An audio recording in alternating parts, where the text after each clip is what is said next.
Welcome to the Insurance Stream. I'm your host, Abe Bowling.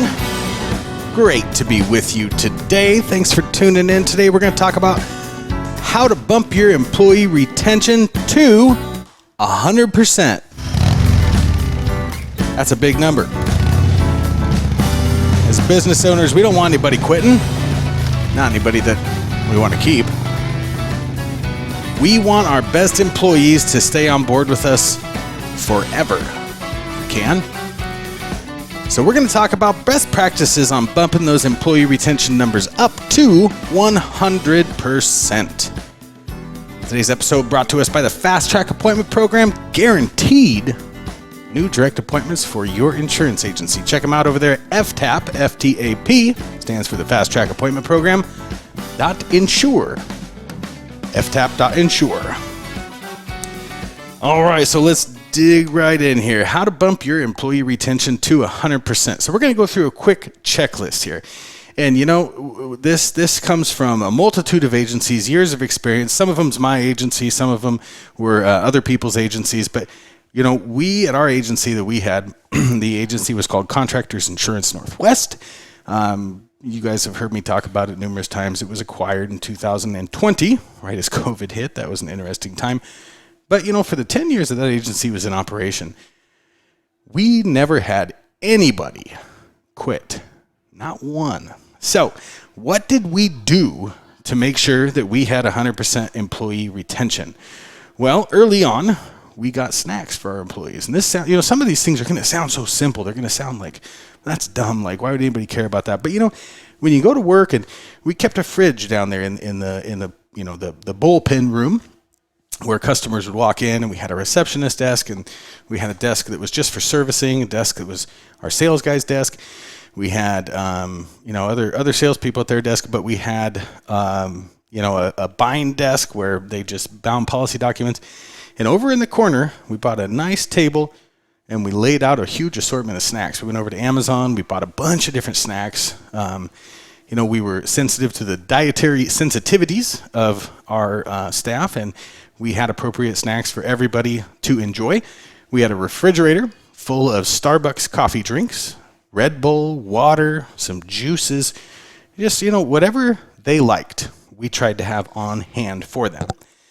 So that was the first thing. So second thing is lunch.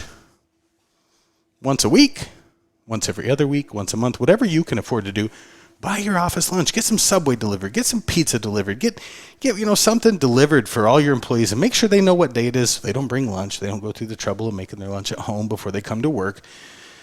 But, you know, on a regular basis, have a day where you buy the office lunch. Let somebody different every time pick, you know, today is your day. Where do you want to have lunch from today? Get some sandwiches, get some burgers, whatever it is that your staff likes. Let them pick, and then buy lunch for the whole office, have it on a rotating basis.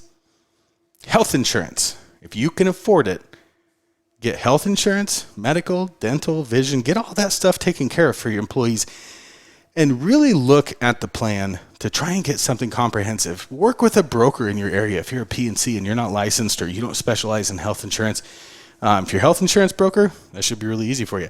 But work with them to find something, because remember, the most expensive thing you can do with your employees is have new ones all the time. So paying to keep the good ones is not an expense, it is an investment. If you cannot do health, medical, dental, vision, then create a killer paid time off plan. Now, the first year that your employees are there, give them a week of paid vacation. The second year they're there, give them 2 weeks. The third year they're there, give them 3 weeks. Cap out at 4 weeks.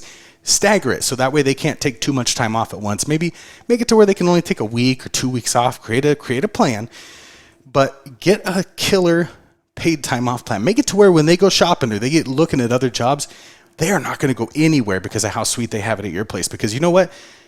I know people are against having a bunch of paid time off. But let me tell you, one of the cheapest things you can do for your employees' retention is to step in and do their job for them while they're gone, or split their job up between 2 or 3 people for a week while they're out enjoying themselves and spending time with their family. Last but not least, have a paid family leave. A lot of people call it sick time. I like to call it paid family leave because in our agency, if your kid has an awards assembly at their school, I expect you to be there. That's a family leave item. If they're sick and they need to go to the doctor, I expect you to be there. Family first. If you create a family first environment within your agency, you will have retention like you cannot believe, because employees are scared to take the time off to go to those things. And those memories last a lifetime. It's very important that, if there's a family event going on, and I'm not talking about employees that abuse the system, because we aren't talking about those employees. We're not talking about employees that take advantage of things. We're talking about your employees that you want to keep long term. The other ones you can fire. These ones, when their kid has something going on, you want them to be there because they know that they can't get that anywhere else. And this has been your daily 5-minute insurance meditation.